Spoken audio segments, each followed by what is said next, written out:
The millionaire said quietly, "Make my son speak, and my salary is yours." The shy waitress froze for a heartbeat, then smiled, and what happened next left everyone speechless. The December rain hammered softly against the windows of the Golden Spoon, Seattle's most exclusive restaurant.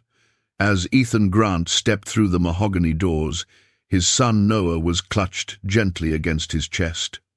The boy's small hands gripped his father's navy Armani suit, his eyes distant, unfocused, even as the warm light of the restaurant wrapped around them. Ethan's jaw was tight. 6 years of silence carved into the lines of his face. "Mr. Grant, your usual table." The maître d' rushed forward, recognizing the tech mogul immediately. Ethan nodded once, barely acknowledging him as he carried Noah toward their private corner booth. His son's body stayed rigid, unmoved by the gentle hand on his back. They'd tried everything. Speech therapists from Johns Hopkins, behavioral experts from Mayo Clinic, even experimental treatments in Switzerland. Nothing. The boy, who should have been talking about dinosaurs and superheroes, remained locked in a silent world of his own. "I'll send your server right away, sir." Ethan settled Noah into the booth, arranging the cushions with practiced care. Noah turned to the rain-streaked window, his small face lit by the candlelight. Dark hair, just like his father's, but eyes that carried mysteries Ethan couldn't reach.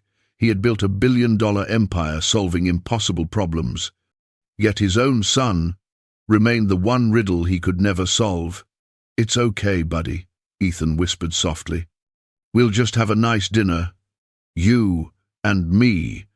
Footsteps approached, slow, careful, deliberate. Ethan looked up, ready to order, then stopped. The new server was young, mid-20s, maybe. Light brown hair tied in a simple bun, eyes like rain-washed steel. She wore the standard uniform black slacks, white shirt, crisp apron. But something in her movement was different, quiet, observant, as if she was trying to stay invisible while noticing everything. "Good evening, Mr. Grant," she said softly. "I'm Clara, and I'll be taking care of you tonight." Ethan barely glanced at her. "The boy needs chicken tenders, plain, with steamed vegetables. I'll have the ribeye medium rare and a Macallan 25. "Neat." "Of course," Clara said. But she didn't leave. Ethan felt her gaze linger. When he looked up sharply, she was still watching Noah, not with pity, but with something else. Recognition, maybe. Understanding. "Is there a problem?" Ethan's tone chilled the air. He'd had enough of strangers staring, enough of polite sympathy. Clara's cheeks flushed pink. "No, sir. I apologize. I was just going to ask." "His name?" "Noah," Ethan said curtly. "And before you suggest it, we've tried every therapy known to medicine. So unless you've got a degree under that apron, just take the order." The words landed heavy between them. Guilt followed quickly behind. He wasn't a cruel man, just a tired one. That morning, another doctor had said the word he hated most: hopeless. But Clara didn't flinch. She met his eyes with calm strength. "I wasn't going to suggest anything, Mr. Grant," she said quietly. "I just wanted to say, Noah is a beautiful name. It means strong-willed warrior in Irish."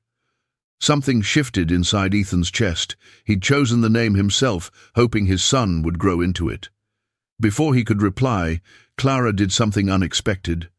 She knelt slightly, lowering herself to Noah's eye level, still keeping a respectful distance.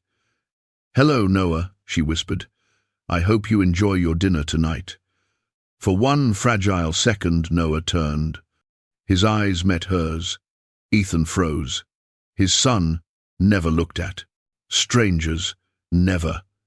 But now, he was looking, really looking. Then it was gone. Noah's gaze slid back to the window, his small frame folding inward again. Still, Ethan had seen it.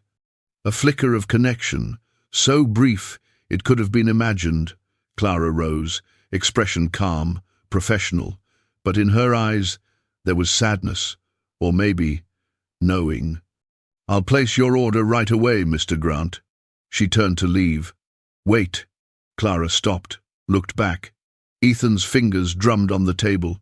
He always did that, when his mind was racing. This waitress had done something in 30 seconds that experts couldn't in 6 years. She'd made Noah look. It was probably nothing, a coincidence. But Ethan Grant hadn't built his empire by ignoring possibilities. "You," he said slowly, his voice low, almost rough. "You made my son look at you." "I'm not sure what you mean, sir," Clara said quietly. "Don't play modest," Ethan replied. "Noah hasn't made eye contact with a stranger in over a year. You did something. What was it?" Clara twisted her hands in her apron, nervous, but standing her ground. "I didn't do anything special, Mr. Grant," she said softly. "I just spoke to him like a person, not a problem." The words hit Ethan like a blow straight to the heart. How many times had Ethan heard doctors discussing Noah as a case study, a diagnosis, a condition to be managed? When had he last simply talked to his son without searching every word for progress, for meaning, for hope? "I have a proposition for you." Ethan leaned forward, his businessman's instinct taking over. "Spend time with Noah. Make him speak. If you can get my son to say one word, just one word, I'll give you my monthly salary." Clara's eyes widened. "Mr. Grant, I'm just a waitress. I'm not qualified to—" $250,000, Ethan cut her off, naming a figure that would change any working-class person's life. "1 month. Make my son speak." The restaurant seemed to hold its breath. Rain continued to hammer against the windows. Somewhere in the kitchen, dishes clinked. But in their corner booth, time hung suspended as Clara stared at Ethan, her grey eyes searching his face. "Why me?" she whispered. "Because," Ethan said simply, "you're the first person he's looked at in a year. That has to mean something." Clara's gaze drifted to Noah, and Ethan saw it again, that strange recognition, as if she saw something in his silent son that others missed. When she looked back at Ethan, there was steel beneath her gentle exterior. "I'm not interested in your money, Mr. Grant." Ethan blinked. In his world, everyone was interested in money. Everyone. "Then, what do you want?" "Respect." Clara's chin lifted slightly. "If I agree to spend time with Noah, and I'm not saying I will, it won't be because you're paying me. It will be because every child deserves someone who sees them as perfect, exactly as they are." For the first time in months, Ethan Grant was speechless. This young waitress, who probably earned minimum wage plus tips, had just rejected $250,000 and lectured him about seeing his own son. He should have been insulted. Instead, he felt something unexpected. Hope. "Then why would you do it?" he asked quietly. Clara's expression softened, and for just a moment, Ethan glimpsed an ocean of pain behind her eyes. "Because I know what it's like to be silent when you have so much to say." Before Ethan could respond, Noah's small hand reached out and touched the table where Clara had been standing moments before. The gesture was so deliberate, so purposeful, that both adults froze. Noah's fingers traced an invisible pattern on the wood, his eyes still fixed on the rain, but he was reaching toward where she had been. "I'll bring your dinner," Clara said softly. And this time, Ethan didn't stop her as she walked away. He watched her disappear into the kitchen, his mind racing with possibilities and questions. Who was this mysterious waitress who refused his money? What secrets hid behind those grey eyes? And why did his son respond to her when he'd remained unreachable to everyone else? Ethan looked down at Noah's small hand, still resting on the table, still tracing that invisible pattern. Maybe, just maybe, this rain-soaked December night was the beginning of something impossible. Maybe miracles did exist, wearing server aprons and speaking in gentle voices. Maybe hope had a name, and it was Clara. 3 days later, Ethan found himself doing something he'd never done before, standing in the employee parking lot of the Golden Spoon at 10:47 p.m., waiting for a waitress to finish her shift. The December cold bit through his cashmere coat, but he barely noticed. He'd spent the past 72 hours researching Clara Rivers, or trying to. The woman was a ghost. No social media presence, no LinkedIn profile. Her employment record showed she'd started at the restaurant 6 months ago, listing an address in a modest neighborhood near Green Lake. Before that, nothing. It was as if Clara Rivers hadn't existed before June 2024. Ethan knew because he'd hired the same investigator who vetted his executive team. The report had come back frustratingly thin. "Most people leave digital footprints, Mr. Grant," the investigator had said. "Miss Rivers has actively erased hers." Which only made Ethan more curious and more convinced she was exactly what Noah needed. The restaurant's back door opened and Clara emerged, pulling a thin jacket around herself against the cold. She froze when she saw Ethan leaning against his midnight blue Tesla. For a second, he thought she might bolt. "Mr. Grant." Her voice was carefully neutral. "Ah, you lost." "I'm exactly where I need to be," Ethan said, pushing off from the car. "We need to talk about my proposition. I already gave you my answer. You said you weren't interested in money." "I'm listening. What would make you interested?" Clara's eyes narrowed slightly, and Ethan recognized the look. It was the same expression he wore when calculating risk versus reward in a business deal. This young woman was smarter than she pretended to be. "Why are you really here, Mr. Grant? You don't strike me as someone who chases down waitresses in parking lots. I'm here because my son hasn't slept through the night in 6 years. Because I've exhausted every medical option. Because 3 days ago you made him look at you, and I haven't been able to stop thinking about what that means." The words came out rawer than Ethan intended, and he saw Clara's expression shift surprise. Then something like sympathy. "I'm sorry you're going through this," she said quietly. "But I can't help you." "Can't? Or won't?" "Both." Clara started toward an old Honda Civic that had seen better days. "I'm just a waitress, Mr. Grant. Whatever you think you saw, you're mistaken." Ethan moved to block her path, then immediately stepped back when he saw her stiffen, too aggressive. He took a breath, forcing himself to approach this like a negotiation, not a desperate father grasping at straws. "You're lying," he said simply, "and you're not very good at it. The way you moved around Noah, the specific distance you maintained, the tone of your voice, those aren't instincts, that's training."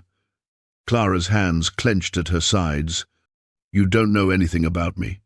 "Then tell me," Ethan said. "Who are you really, Clara Rivers?"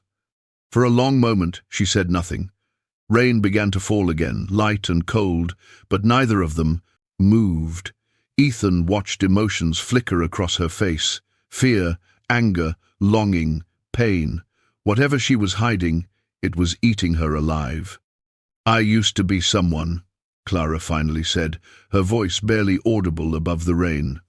"Someone who helped children like Noah, someone who was good at it. But that person is gone, Mr. Grant. I can't bring her back, not even for your son." Ethan's pulse quickened. He'd been right. "What happened?" "None of your business. It is, if it involves my son." Clara's eyes flashed with sudden fire. "Your son is a beautiful, perfect child who doesn't need to be fixed. He needs to be understood, and I can't." Her voice cracked. "I can't be responsible for another child. I can't carry that weight again." And the pain in her words was so raw that Ethan felt it in his chest. Whatever had happened to this woman, it had shattered her. But he also heard something else, genuine care for Noah, even though she barely knew him. "Then don't be responsible," Ethan said carefully. Just be present. Spend time with him. No pressure, no expectations. That's not how it works. Then show me how it does work, Ethan said softly. Because right now, I'm failing my son every single day, and I'm running out of options. Clara's eyes met his, and Ethan saw the war happening behind them. She wanted to say yes, he could feel it. But something was holding her back, some ghost from her past that had its claws deep in her soul. If I do this, she said slowly, it's not for money, it's not for you. It's for Noah, because he deserves better than the parade of specialists you've probably dragged him through. Ethan flinched, but nodded. Agreed. And we do this my way. No doctors, no therapists, no observation rooms with two-way mirrors. Just me, Noah, and time. How much time? As long as it takes. And if I say, stop, we stop. No arguments, no negotiation. My decision is final. Ethan's business instinct screamed at him, never give someone complete control, especially someone with an erased past. But his father's instincts, the ones he trusted above all else, told him to say, yes, deal. He extended his hand. Clara looked at it for a long moment before shaking it. Her hand was small and cold in his, but her grip was firm. I'll need you to clear your schedule for tomorrow afternoon, she said. Bring Noah to Green Lake Park by the duck pond. 3 p.m. I have a board meeting. Then Noah is clearly not your priority. Ethan's jaw tightened. No one spoke to him like that. No one. But he thought of Noah's small hand reaching toward where Clara had stood and swallowed his pride. I'll be there. Clara released his hand and moved toward her car. Mr. Grant, one more thing. Yes, whatever you think you'll find. When you dig into my past, and I know you're already digging, it won't help you understand what Noah needs. Some things can't be researched. They can only be felt. She drove away before Ethan could respond, her taillights disappearing into the December rain. He stood in the empty parking lot, his coat now soaked, his mind racing. Who was Clara Rivers? What had happened to make her erase her entire digital existence? And why did every instinct tell him that this mysterious, damaged woman was exactly what his son needed? Ethan pulled out his phone and sent a text to his assistant, cancel everything tomorrow afternoon, personal emergency. Then another, to his investigator, expand the search. I want to know everything about Clara Rivers, starting from birth. Price is no object. The next afternoon, Ethan arrived at Green Lake Park 15 minutes early, with Noah bundled in a warm coat. The duck pond shimmered under the pale winter sun, and families walked the paths despite the cold. Noah sat quietly on the park bench, his small hands folded in his lap, eyes tracking the ducks, but showing no emotion. She'll be here soon, buddy, Ethan said, though he wasn't entirely sure. Maybe Clara had changed her mind. Maybe last night's conversation had been too intense, too revealing. But at exactly 3 p.m., Clara appeared on the path. She wasn't wearing her restaurant uniform. Instead, she wore jeans, boots, and a thick cream sweater that made her look younger, softer. Her hair was down, falling past her shoulders in gentle waves. She carried a backpack. "Hello, Noah," she said, approaching slowly. Then, to Ethan, "You can go now." Ethan blinked. "Excuse me?" "This works better without parental observation," Clara said calmly. "You're free to watch from a distance if you need to, but please give us space. I'm not leaving my son with a stranger." Megan's correction, Clara's, the expression remained calm. "Then this won't work. Trust is the foundation of everything, Mr. Grant. Noah needs to know he can be himself without being watched, analyzed, or judged." Ethan looked at his son, then back at her. Every protective instinct screamed at him to refuse. But he remembered their agreement, her way or no way at all. "I'll be at the coffee shop across the street," he said tightly. "You have 1 hour. We'll take as long as we need. Ethan's hands clenched into fists, but he forced himself to walk away. Every few steps, he glanced back. Clara had sat down beside Noah, not too close, and was pulling items from her backpack: books, colored pencils, a small wooden puzzle. She wasn't trying to engage him. She was simply existing beside him, creating a quiet presence without demands. Ethan made it to the coffee shop and ordered an espresso he didn't drink. Instead, he watched through the window. 45 minutes passed. Clara and Noah sat together in comfortable silence. Occasionally, she'd show him something, a page, a pencil, but never pushed, just offered and waited. Then Ethan saw it. Noah's hand slowly reached toward one of the colored pencils. He picked it up, examining it in the pale sunlight. Clara didn't react, didn't praise, didn't make a big deal of it. She simply opened a sketchbook and began drawing, her movements relaxed and natural. And Noah, his beautiful silent son, lowered the pencil to a blank page and made a single mark. One blue line across white paper. Ethan's espresso cup rattled against its saucer as his hand shook. It wasn't speech, it wasn't even close, but it was communication. It was Noah reaching out, choosing to engage with the world instead of hiding from it. "Who the hell was Clara Rivers?" he whispered under his breath. 2 weeks into their arrangement, Ethan had learned 3 things about Clara Rivers. 1. She was punctual to the science, minute. 2. She never accepted his offers to drive her anywhere. And 3. She was transforming his son in ways he'd thought impossible. Noah hadn't spoken yet, but he'd started drawing complex, beautiful pictures that revealed an inner world far richer than anyone had imagined. What Ethan hadn't learned was anything about Clara's past. His investigator had finally found something, and the report sat like lead in Ethan's briefcase as he drove to Green Lake Park for another session. He shouldn't read it. Their agreement was based on trust, but the need to protect his son overrode everything else. He waited until he'd parked before opening the file. What he found made his blood run cold. Dr. Clara Elizabeth Rivers, Ph.D. in child psychology from Stanford, former head of pediatric trauma therapy at Seattle Children's Hospital, published researcher in selective mutism and childhood trauma. By age 28, she'd been one of the most promising child psychologists on the West Coast. Then, 2 years ago, a case, a patient, a tragedy. The details were sealed, but the investigator had found newspaper articles. A 7-year-old patient under Dr. Rivers' care had died. The death was ruled accidental. No fault found with Dr. Rivers' treatment. But she'd resigned immediately, forfeited her license, and disappeared from the medical community entirely. Ethan stared at the report, his mind reeling. Clara wasn't just qualified to help Noah. She was overqualified.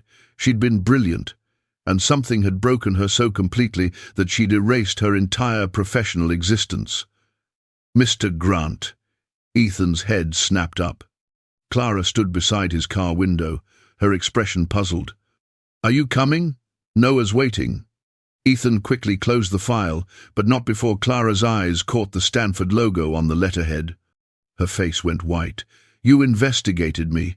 It wasn't a question. Ethan climbed out of the car, the file still clutched in his hand. "I had to know who was spending time with my son. And now, you know," Clara's voice was hollow. "Dr. Rivers, the child psychologist who killed her patient. The report says it was an accident, no fault. The report is wrong." The words exploded from Clara with devastating force. "I was responsible for Sophie. I was supposed to protect her, and she died because I missed something, because I wasn't good enough. Clara, no." She took a step back, her hands shaking. "This is exactly why I stopped, why I can't do this anymore. You want me to help Noah, but what if I fail him too? What if I miss something again?" Ethan saw it then, the weight she'd been carrying, the guilt that had crushed her enough to walk away from everything she'd built. Whatever had happened with Sophie, Clara believed she was responsible no matter what the official report said. "Then fail," Ethan said, quietly. "Fail 100 times, but don't fail by walking away." Clara's eyes were bright with unshed tears. "You don't understand. Sophie's mother trusted me. She believed I could help her daughter. And I—" her voice broke. "I have nightmares every night where Sophie's calling for me and I can't reach her. I can't survive that again." "So, you'd rather survive as half a person working a job that doesn't challenge you, hiding your brilliance, pretending you're just a waitress?" Ethan's voice was gentle but firm. "That's not survival, Clara. That's slow death. At least no one else gets hurt in my slow death. What about Noah?" Ethan pulled out his phone, showing her a photo from yesterday, Noah actually smiling, while drawing one of his pictures. "You've given him something no specialist could: hope, connection, a reason to reach out instead of retreat. Are you going to take that away because you're afraid?" Clara stared at the photo, her breath catching. "That's not fair. Nothing about this situation is fair. Not what happened to you, not what happened to Sophie, not Noah's silence. But here we are, and you have a choice. Let your past define you, or let it refine you." For a long moment, Clara said nothing. Ethan watched emotions war across her face: fear, grief, longing, determination. Finally, she looked up, meeting his eyes with something that looked almost like courage. "If I keep doing this, and that's a big if, we need new rules. Name them. No more investigating me. No more digging into my past. What I choose to share, I share. The rest stays buried." Ethan nodded slowly. "Agreed. And if I need to stop, even if Noah's making progress, you have to let me walk away. No guilt, no pressure. No trying to change my mind." That was harder to accept, but Ethan recognized the look in her eyes. The same desperate need for control he felt every time a doctor suggested a new treatment for Noah. "Agreed," he said quietly. Clara's shoulders relaxed just slightly. "And one more thing," she added. "Stop calling me like you know me. You don't. You know my credentials and my tragedy, but you don't know me." "Then help me know you," Ethan said softly. "Not as Dr. Rivers, or the waitress, or the woman with the tragic past. Just as Clara, whatever that means to you." Something flickered in Clara's expression: surprise, maybe, or the beginning of trust. Before she could respond, they both heard it. A sound from the park bench where Noah sat waiting, a hum, soft and tentative but unmistakably musical. Ethan and Clara both froze, staring at the little boy who'd been silent for 6 years. Noah was humming, actually producing sound, while drawing in his sketchbook. The tune was simple, childlike, but to Ethan it was the most beautiful sound he'd ever heard. "Oh my God," Ethan breathed.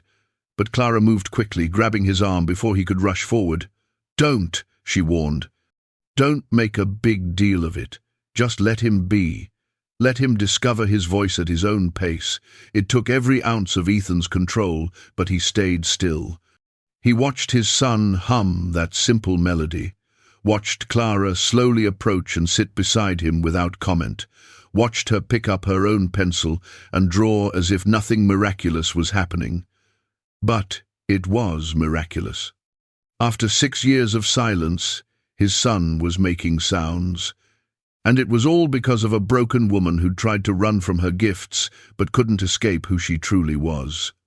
Ethan looked at Clara, really looked at her, and saw something that terrified him. She wasn't just Noah's miracle. She was becoming his, too. This brilliant, damaged, mysterious woman who refused his money, challenged his assumptions, and made him want to be better than he was. "Thank you," he said quietly, though Clara couldn't hear him from where she sat with Noah. And as the December sun filtered through bare trees, Ethan Grant realized that maybe the miracle he'd been searching for wasn't just about making Noah speak. Maybe it was about learning to listen to his son, to this extraordinary woman, and to the voice inside himself that said some things were worth more than all his billions combined. Maybe love had been waiting all along disguised as hope, speaking in colors and music, and the sound of a child's first hum in 6 years.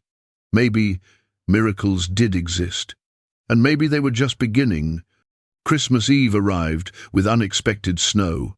Seattle hadn't seen a white Christmas in years, but that night, flakes drifted down softly over Green Lake like ash from heaven. Ethan parked beside the frozen path, watching Noah and Clara from a distance.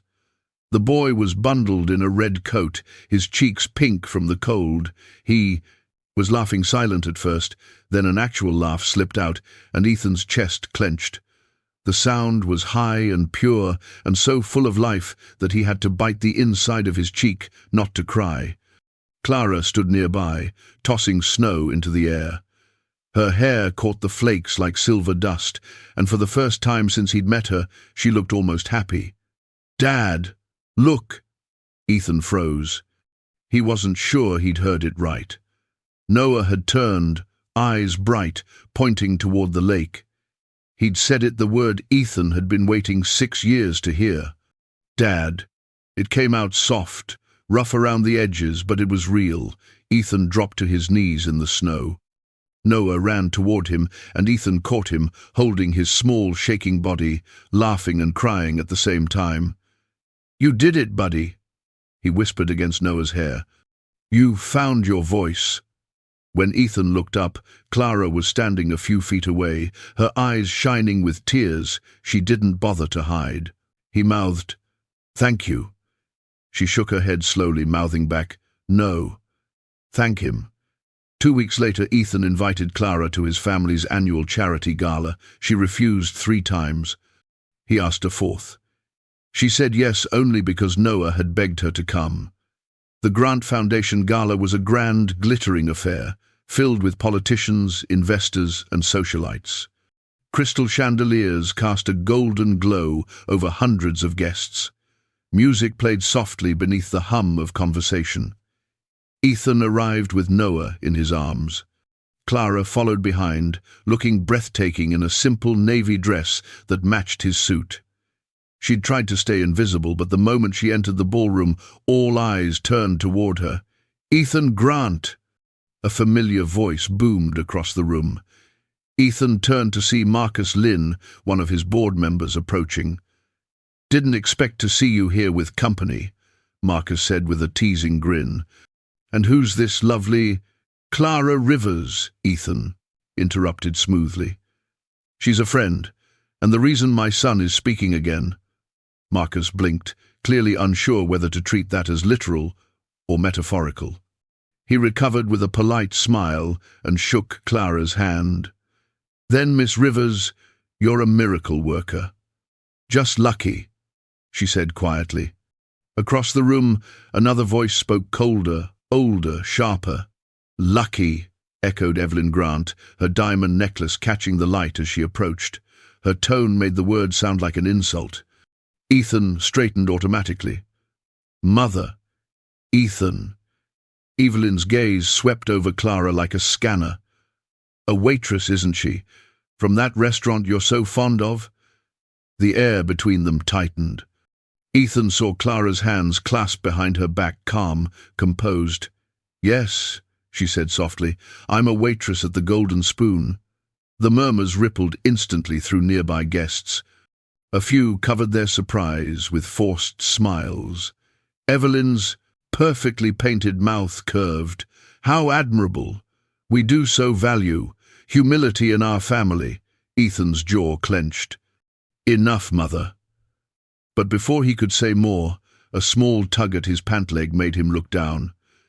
Noah stood there, eyes darting nervously between his grandmother and Clara. Then, without warning, he turned toward Clara and spoke. "Meg." The entire ballroom went silent. Clara froze. So did Ethan. It wasn't Mom. It wasn't Dad. It was her name, or close enough. The first name he'd ever chosen to say. Then Noah reached for her hand. "Me stay." The child's voice was clear, certain, echoing through the stunned silence of the elite. Ethan felt something inside him break open. All the years of grief, frustration, hopelessness gone in an instant. He didn't care about the stares or whispers. He scooped Noah into his arms and held him close, his throat thick with emotion. Clara knelt beside them, tears streaming down her face. She brushed Noah's hair back gently. "You can stay, sweetheart, as long as you want." For once, even Evelyn Grant had no words. Later that night, after the gala had ended and the guests had gone, Ethan found Clara standing alone in the hotel kitchen. The lights were dim, and she was washing her hands at the sink, a nervous habit, he realized. "You shouldn't be hiding," Ethan said quietly. "Half the city just witnessed a miracle." Clara smiled faintly, but there was a sadness in her eyes. "You know what your mother sees when she looks at me? A waitress pretending to be more than she is. And she's not wrong. You're not pretending, Ethan." She shook her head. "You don't understand. I wasn't supposed to be there tonight. People like your mother, they eat people like me alive. I don't care what she thinks. You should. She runs your foundation, your reputation, your world." He took a step closer. "Then maybe it's time my world changed." Clara looked up at him, startled. "Don't say things you'll regret." "I won't regret anything that brings you and Noah into my life," Ethan said simply. The silence that followed was thick and trembling. Clara opened her mouth to speak, but before she could, Noah's small voice carried from the doorway. "Meg, come." He was holding a sketchbook, his face expectant. Clara's composure cracked completely. She dropped to her knees, gathering him into her arms. He giggled, a soft, warm sound that filled the empty kitchen like music. Ethan felt tears sting his eyes again. He watched them together, the woman who'd given his son back his voice, and the boy who'd given her back her heart. When Noah was finally asleep, Clara turned to find Ethan watching her. The quiet between them was no longer awkward, it was electric. "I don't know how to do this," she said softly. "I'm not used to being seen."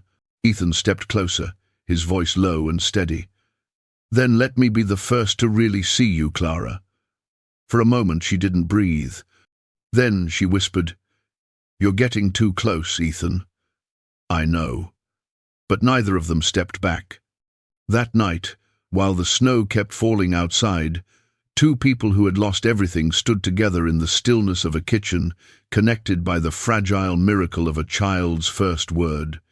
And though neither of them said it out loud, they both knew something irreversible had begun. That night, Clara dreamed of Sophie Carter. She saw the little girl's face again, freckles, pigtails, a gap-toothed smile. And then, as always, the hospital corridor turned dark, the heart monitor flatlined.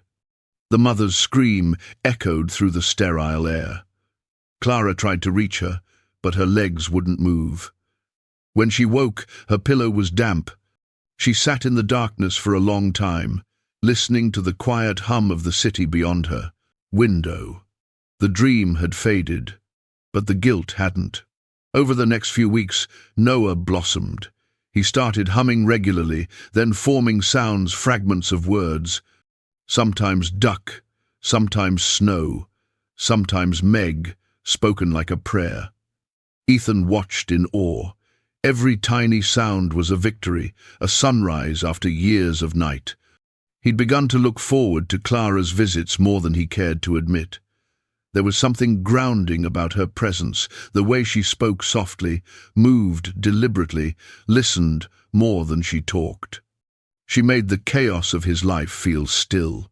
One evening, while Noah painted quietly in the corner, Ethan handed Clara a glass of wine. "You should celebrate," he said. "He said 3 words today." Clara smiled faintly. "I heard I don't think you realize what you've done." "I didn't do it," she said. "He did." Ethan leaned against the kitchen counter, studying her. "You really don't take credit for anything, do you?" She looked down into her glass. "When you've made the kind of mistake I have, you stop taking credit for anything." Ethan wanted to ask more, but something in her expression stopped him. He changed the subject. "Do you ever miss it?" "Miss what?" "Your old life. The clinic. The research." Clara hesitated. "Every day. But missing it and deserving it are two different things. You still think you don't deserve to help people?" "I don't know what I think anymore," she whispered. For a long moment, they stood in silence, two people orbiting the same grief, each afraid to reach too close. Then Noah's soft voice broke through. "Meg, Daddy, look." They both turned. Noah was holding up a drawing, three stick figures under a rainbow, one tall, one small, one with long hair, all holding hands.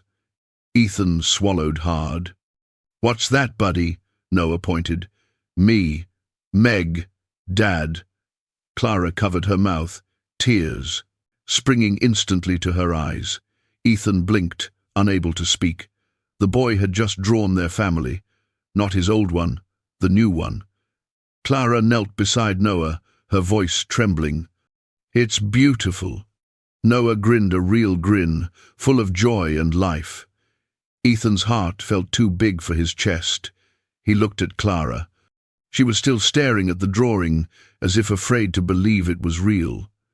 Something shifted between them in that moment, something unspoken but undeniable.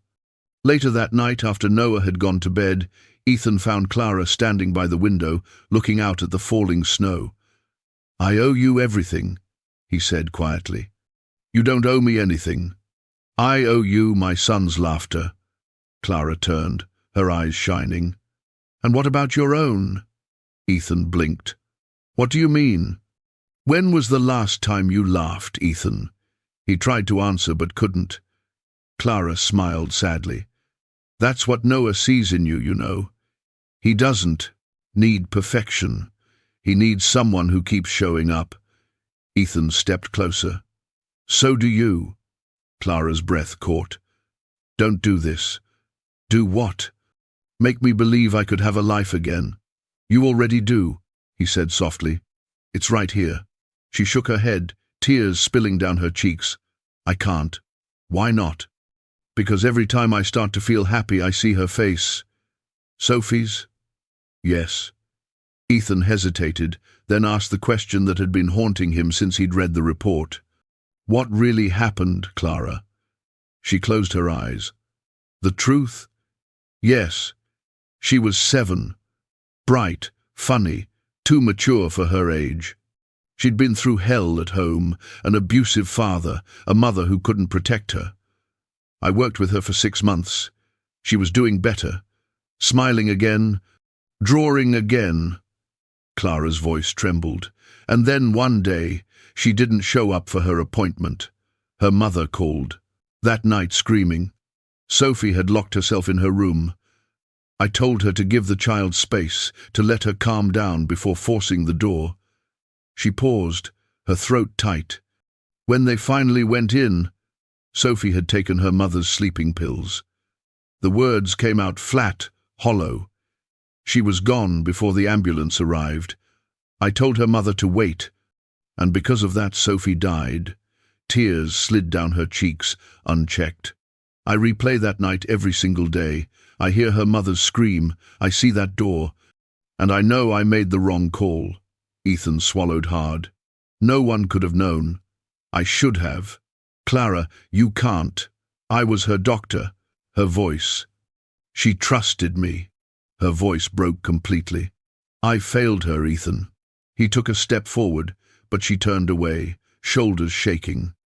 He hesitated, then did the only thing that felt right. He wrapped his arms around her. At first, she stiffened, then slowly, painfully, she let herself lean into him. Ethan didn't speak. He just held her while she cried, his hand moving gently over her hair. When she finally pulled away, Her eyes were red but clear. "I shouldn't have told you that," she whispered. "I'm glad you did." She gave a small, broken laugh. "Do you ever stop trying to fix people?" Ethan smiled faintly. "Only the ones worth fixing." Clara looked at him for a long moment. Then, quietly, she said, "You're getting too close again." "I know." But he didn't move away. In the next room, Noah stirred in his sleep, murmuring something that sounded like home. Neither of them noticed. But maybe, somewhere deep in his dreaming mind, he already knew the truth. His father and Clara were still afraid to say aloud that they had stopped being broken pieces and started becoming a whole. Weeks later, Ethan's world began to crack again. It started with a phone call from his lawyer. "Your mother is contesting your custody arrangements," he said grimly. Ethan frowned. "She has no standing. Technically, she's filing as a concerned grandparent, arguing that Miss Rivers's lack of professional credentials makes her unfit to have a role in Noah's care." Ethan's blood ran cold. She wouldn't. She would. And she already has. Ethan hung up without another word. He stared at the city skyline beyond his office window, his reflection fractured across the glass. For months, he'd known his mother disapproved of Clara, the way she spoke, the way she dressed, the way she refused to defer to power. But this was war. He picked up his phone and called his assistant. "Cancel my meetings, all of them." Then he called Clara. Clara was at Green Lake Park, watching Noah throw bread to the ducks when her phone rang. She smiled when she saw his name, but the smile faded quickly when she heard his tone. "What happened?" she asked. "We need to talk. I'm on my way." 20 minutes later, Ethan arrived. He walked toward her with the storm already in his eyes. Noah ran to meet him, laughing as Ethan lifted him effortlessly into his arms. "Hey, buddy," Ethan said softly, forcing a smile before setting him back down. "Why don't you feed the ducks for a bit, huh?" When Noah wandered back toward the pond, Ethan turned to Clara. "She's filed for custody." Clara blinked. "Who?" "My mother, Evelyn." Clara's face paled. "Oh, Ethan. She's claiming you're unfit to be around Noah, that you lied about who you are, that your past makes you dangerous." Clara exhaled shakily, her breath visible in the cold air. "I told you this would happen. People like her, they don't forgive imperfection." "This isn't about imperfection," Ethan said tightly. "This is about control. She doesn't care about Noah, she cares about her reputation." Clara folded her arms. "Then let her win." "What? If fighting her costs you your son's peace, then walk away. Let me disappear again. You'll keep custody. No one will question you." Ethan stared at her. "You think I could go back to that life without you in it?" She didn't answer. Her silence was louder than any word. The next day, Ethan's assistant entered his office nervously. "Sir, there's someone here to see you. She doesn't have an appointment, but she says it's urgent about Clara Rivers." Ethan looked up sharply. "What's her name?" "Laura Carter." Ethan froze. The name was familiar, and then it hit him. Sophie Carter's mother. "Send her in." A woman in her 40s stepped inside, her hair streaked with grey, her eyes tired but kind. She clutched a worn folder to her chest. "Mr. Grant," she said quietly, "thank you for seeing me." Ethan gestured for her to sit. "What brings you here?" "I heard you're involved with Clara Rivers." He didn't reply, but the answer was clear on his face. Laura nodded sadly. "I came to warn you about what your mother is doing. She called me last week." Ethan's jaw tightened. "She what?" "She offered me $50,000 to testify that Clara was negligent in my daughter's case, to say she caused Sophie's death." For a long moment Ethan couldn't speak. "She offered you money," he said slowly, "to lie under oath." "Yes." Ethan's voice turned cold as steel. "And did you agree?" Laura shook her head. Of course not. That's why I'm here. She opened the folder and slid it across the desk. These are letters Sophie wrote to Clara before she died. I found them after everything, and I think you should see them. Ethan hesitated, then picked one up. The paper was lined and childish, the handwriting uneven. Dear Dr. Rivers, I'm scared all the time. The bad thoughts won't stop. Maybe if I was gone, everyone would be happier. His throat closed. He reached for the next page. Dr. Rivers, I tried to tell you with my drawings, but I don't think you understood. The black scribbles mean the darkness inside me. It's getting bigger. Ethan swallowed hard. These were cries for help, he whispered. Clara missed them. Maybe not, Laura said softly. There's more. She handed him one last page, a printout from Sophie's hidden journal, found years later. Dr. Rivers asked me about the pills today. She knew something was wrong. She made me promise to call her any time. But I lied. I told her I was fine.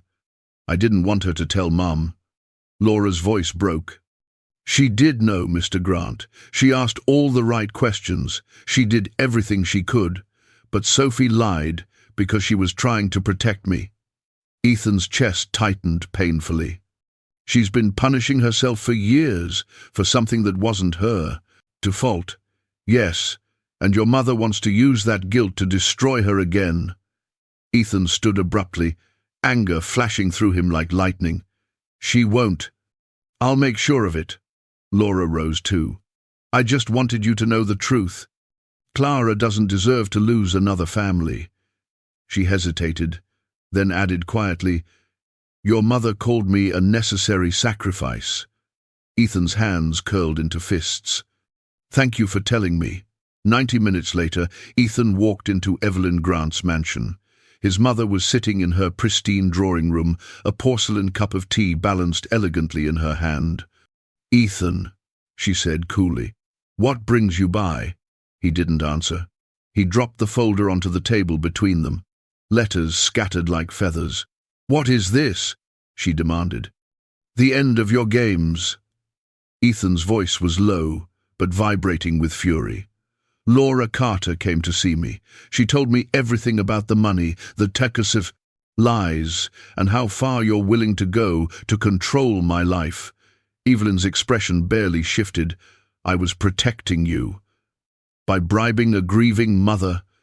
That woman ruined her own child. And now she's trying to ruin you. Ethan took a step closer.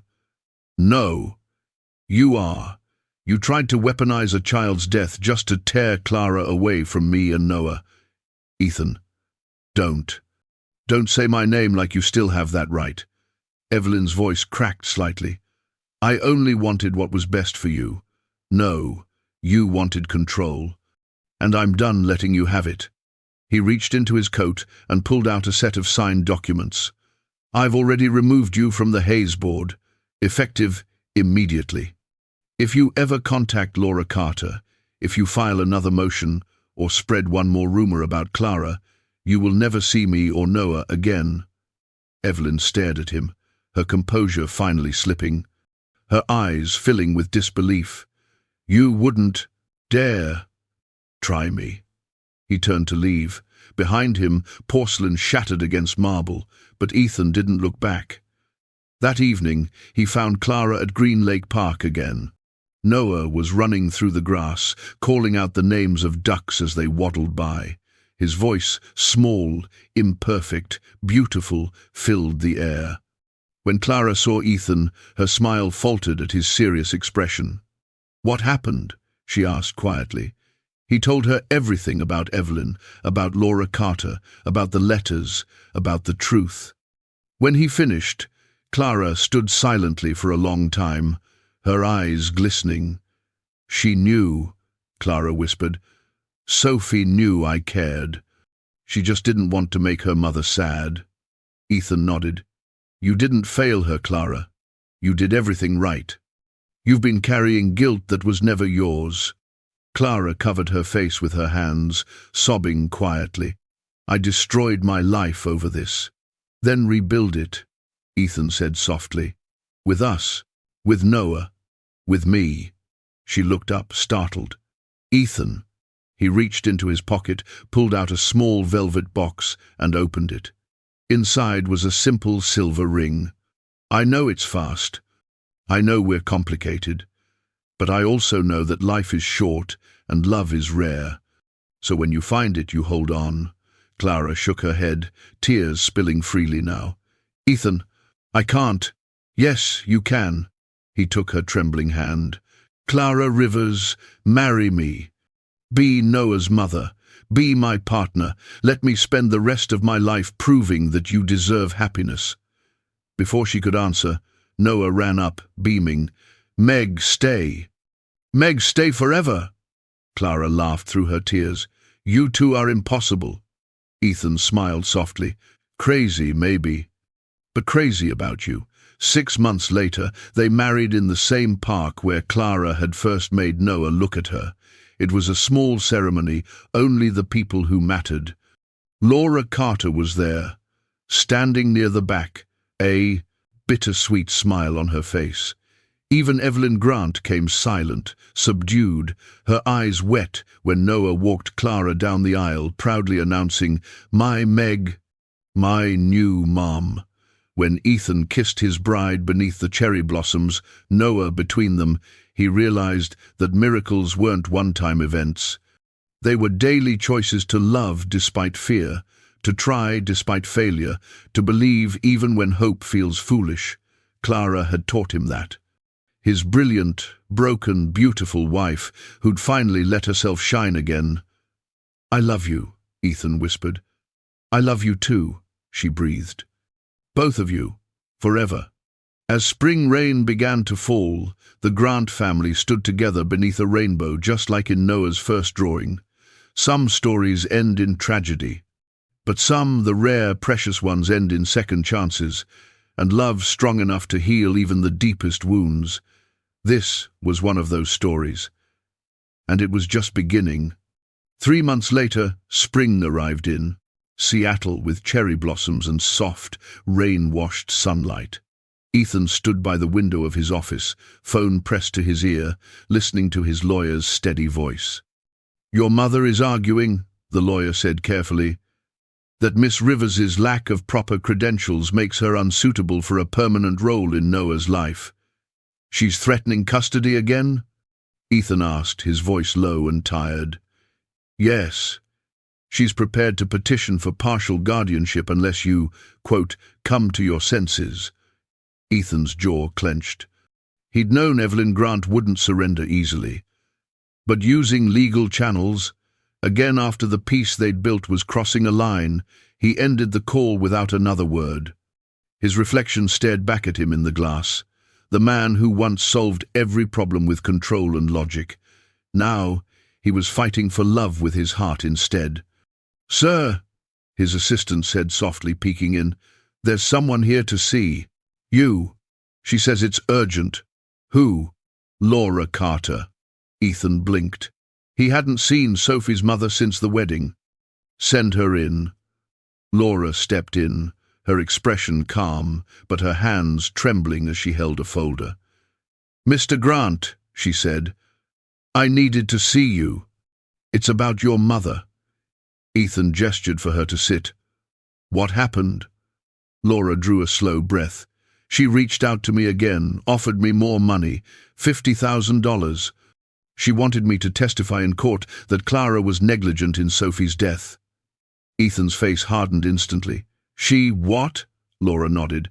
I refused. I told her the truth didn't belong to her to twist. But I think you should see this. She handed him a page, a printout. It was a message from Evelyn Grant herself, cold and clinical in tone, offering payment for a corrected statement. Ethan's hands tightened around the paper. How far is she willing to go? He muttered.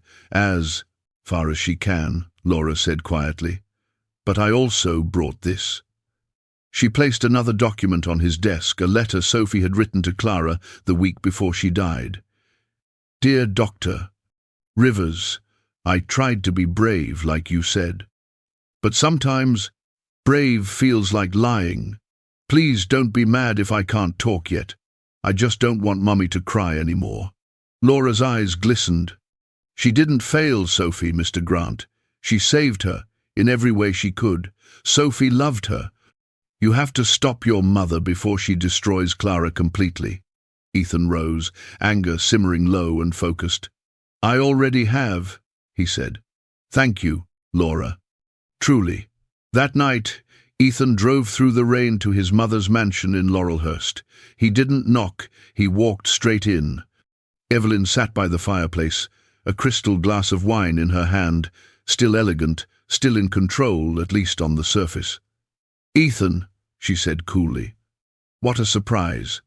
I told you what would happen if you came after her again, Ethan said quietly. I was protecting you. No, Mother. You were protecting your reputation, and you used a dead child to do it. Evelyn's face froze. I don't know what you're talking about. Don't insult me, he snapped. You bribed Laura Carter. You offered money for testimony to destroy the woman who gave your grandson his life back. He took a step closer, the firelight catching in his eyes. This ends now.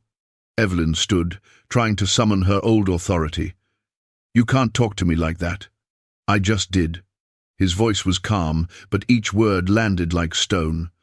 I've already filed the paperwork. You're removed from the Grant Industries Board, effective immediately. If you contact Laura Carter, or Clara, or attempt another custody claim, you'll never see me or Noah again. Evelyn's lip trembled, a flash of genuine fear beneath the pride. You wouldn't dare. I already have, Ethan said simply. He turned toward the door. Behind him, his mother's voice cracked. I only wanted what was best for you. Ethan stopped. Then said, without turning, No, Mother, you wanted control, and you lost it. He walked out and didn't look back. Later that evening, he found Clara at Green Lake Park again. The cherry blossoms had begun to bloom early. Noah was chasing petals through the air, his laughter echoing off the water. When Clara saw Ethan's expression, she froze. What happened? He told her everything, every word, every lie his mother had tried to use against her. And the truth, the letters, the journal, the evidence that Sophie had trusted her, loved her, and had never been her failure. When he finished, Clara just stood there. The wind tugged at her hair. Her eyes filled slowly with tears. She knew I cared, she whispered. She knew. Ethan stepped closer. Yes, you gave that child more love than anyone else. Did. And you've carried guilt that was never yours. Clara covered her mouth, sobbing softly. I destroyed my whole life over this. Then rebuild it, he said gently. With us. She looked up. With you? Ethan nodded. With me. With Noah. With a future that's finally yours. He reached into his coat pocket, took out a small velvet box, and opened it. Inside, a simple silver ring gleamed under the park lights. Clara gasped. Ethan, I know it's sudden, and I know it's complicated, but love always is. He took her trembling hand. Marry me, Clara Rivers. Be my partner. Be Noah's mother. Be the reason this family finally feels whole. Before she could answer, Noah ran over, grinning wide. Meg, stay. Meg, stay forever. Clara laughed through her tears, looking between the two of them. You two are completely crazy. Ethan smiled. Maybe. But we're crazy about you. The wedding took place 6 months later, right? There in Green Lake Park, under the same blossoms, beneath the same pale sky where everything had begun. It was small, quiet, perfect. Laura Carter attended, standing in the back, smiling through her tears. Even Evelyn Grant came silent, distant, but softer than before. When Noah walked Clara down the aisle, his little hand holding hers, he beamed and shouted proudly, My Meg, my new mum. Laughter rippled through the crowd. Ethan's heart nearly burst.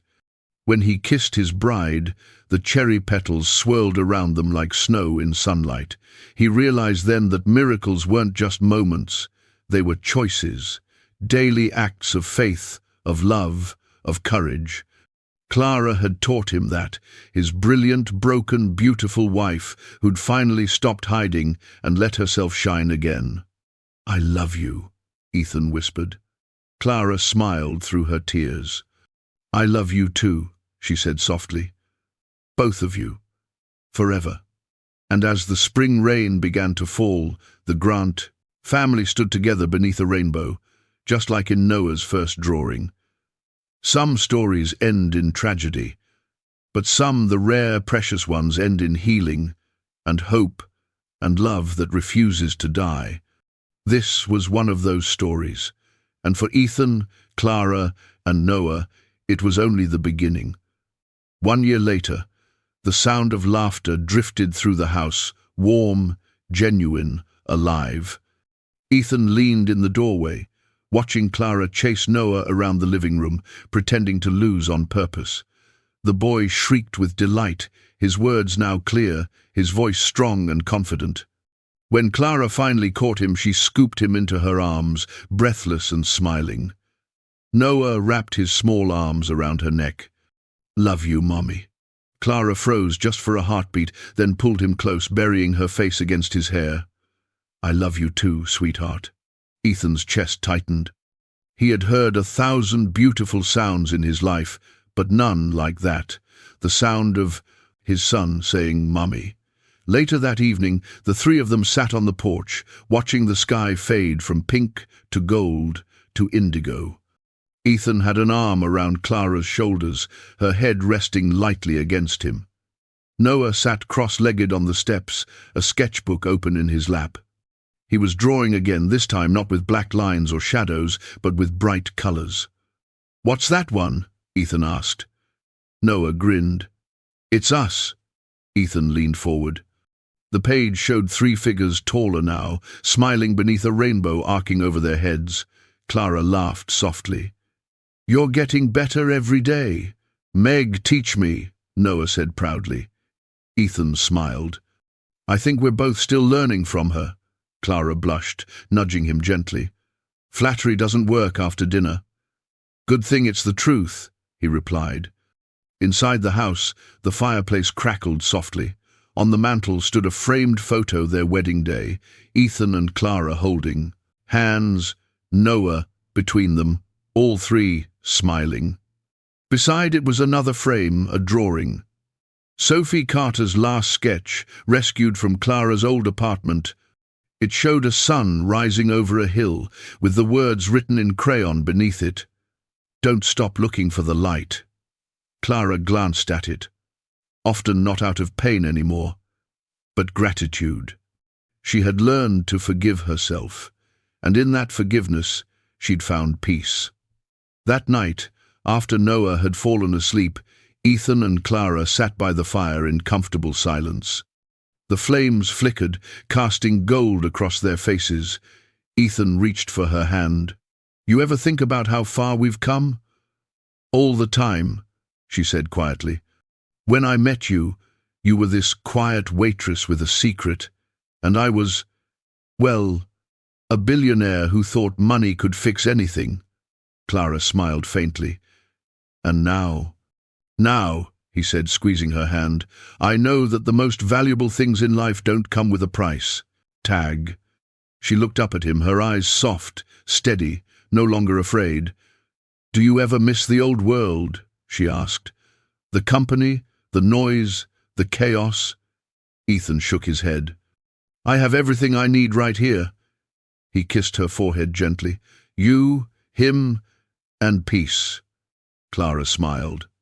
"That's more than most people ever get." Ethan leaned back, watching the embers glow in the fireplace. "It's strange," he murmured. "All my life, I thought success was about winning. Now I know it's about healing." Outside, rain began to fall, soft and steady.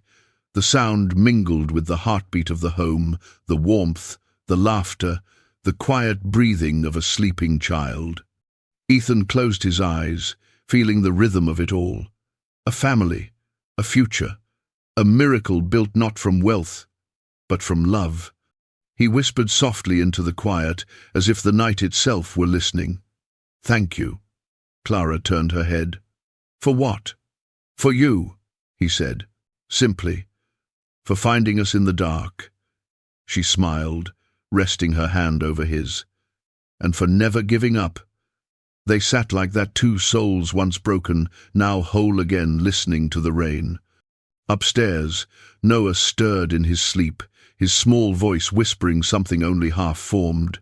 "Meg, Daddy, love." Then silence, peaceful and perfect. Outside, the rain eased into a soft mist, and somewhere beyond the clouds, a rainbow waited for morning. Because love, real love, always finds its way back to the light.